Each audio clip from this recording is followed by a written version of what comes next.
అందరికీ మరి ముఖ్యంగా నా రాజమహేంద్రవరం నియోజకవర్గ ప్రజలందరికీ కూడా పరాభవన సంవత్సర శుభాకాంక్షలు. పేరులోనే ఉంది పరాభవనామ సంవత్సరం. అంటే మనందరం కూడా మన యొక్క అహంకారాన్ని జయించి గత అనుభవాల్ని నెమరవేసుకుంటూ జీవితంలోని ఒక స్పష్టమైన లక్ష్యంతో అటు వ్యక్తిగతంగాని ఇటు సమాజానికి ఉపయోగపడే విధంగా నాంది పలికే రోజు.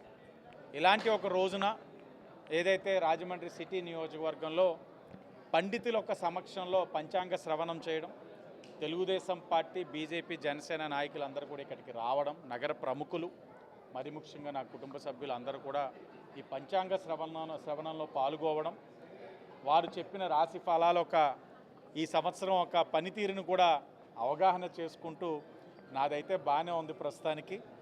కాబట్టి నగరపరంగా చేయాల్సిన అభివృద్ధి కార్యక్రమాలన్నీ కూడా ఒక దిశ నిర్దేశించుకుంటూ ముందుకెళ్ళే పరిస్థితులు కూడా కనబడతా ఉన్నాయి. అలాగే ఉగాది సందర్భంగా జాబ్ క్యాలెండర్ ఈరోజు ప్రభుత్వం డిక్లేర్ చేయడం జరిగింది. ఆ జాబ్ క్యాలెండర్ ద్వారా ఏ ఉద్యోగాలు ఇవ్వబోతున్నామన్నది కూడా చాలా స్పష్టంగా తెలియచేయడం కూడా జరుగుతూ ఉంది. నిన్ననే దివ్యాంగుల కోసం ఉచిత బస్సు ప్రయాణాన్ని ప్రారంభించుకోవడం జరిగింది. ఇవన్నీ కూడా మీరు చూస్తూ ఉంటే ఓ పక్కన ఆర్థికపరమైన సమస్యలు ఎన్నైనా ఉండనివ్వండి, కేంద్రంలో నరేంద్ర మోడీ గారు ఒక సహకారంతో రాష్ట్రంలో గౌరవ ముఖ్యమంత్రి చంద్రబాబు నాయుడు గారు, ఉప ముఖ్యమంత్రి పవన్ కళ్యాణ్ గారు, హెచ్ఆర్డీ మినిస్టర్ లోకేష్ గారు ఒక సమిష్టిగా పనిచేస్తూ ఈ రాష్ట్రాన్ని అభివృద్ధి పదంలో ముందుకు తీసుకెళ్తున్న తరుణాన్ని రాష్ట్ర ప్రజలందరూ కూడా గమనించాలని కోరుకుంటా ఉన్నాం.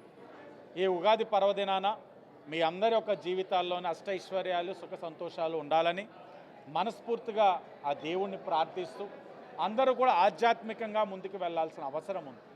చూస్తూ ఉన్నాం ప్రపంచ దేశాల్లోని ఏం జరుగుతూ ఉందన్నది, వార్ ఎలా నడుస్తూ ఉందన్నది చూస్తూ ఉన్నాం.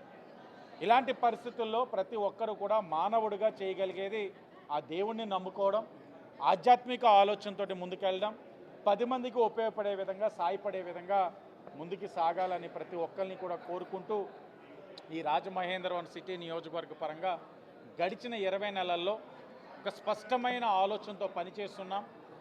కూటమిని బలపరిచే విధంగా నాయకులందరూ కూడా సమన్వయంతో ముందుకు సాగాం.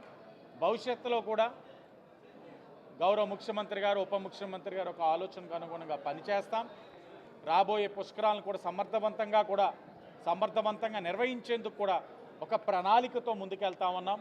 ఓ పక్కన అధికారులను సమన్వయపరుచుకుంటూ కూటమి నాయకత్వం అంతా కూడా క్షేత్రస్థాయిలోని కోట్లాదిగా తరలి వస్తున్న భక్తులందరికీ కూడా ఏ విధమైన అసౌకర్యం కలగకుండా కూడా పుష్కరాలకి ఏం చెయ్యాలన్న దాని మీద కూడా ఒక ప్లాన్ ఆఫ్ యాక్షన్ తోటి కూడా ముందుకెళ్తా ఉన్నామని, ఇవన్నీ మానవుడిగా మేము చేసే ప్రక్రియలో క్రమంలో దేవుడి యొక్క కరుణ కావాలి.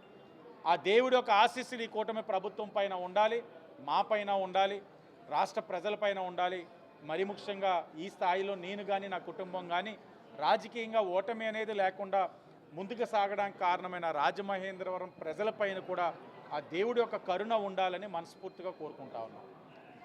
రాష్ట్ర ప్రజలకు, రాజమహేంద్రవరం ప్రజలకు అందరికీ కూడా ఉగాది శుభాకాంక్షలు తెలియజేసుకుంటున్నాను. అందరూ కూడా వారు నమ్ముకున్న దైవం వారికి తోడుగా ఉండాలని, ఈ సంవత్సరం అంతా వారికి మంచి జరగాలని, జీవితాల్లో సుఖం, సంతోషంతో, శాంతితో ఉండాలని, నిండాలని మనస్ఫూర్తిగా కోరుకుంటున్నాను.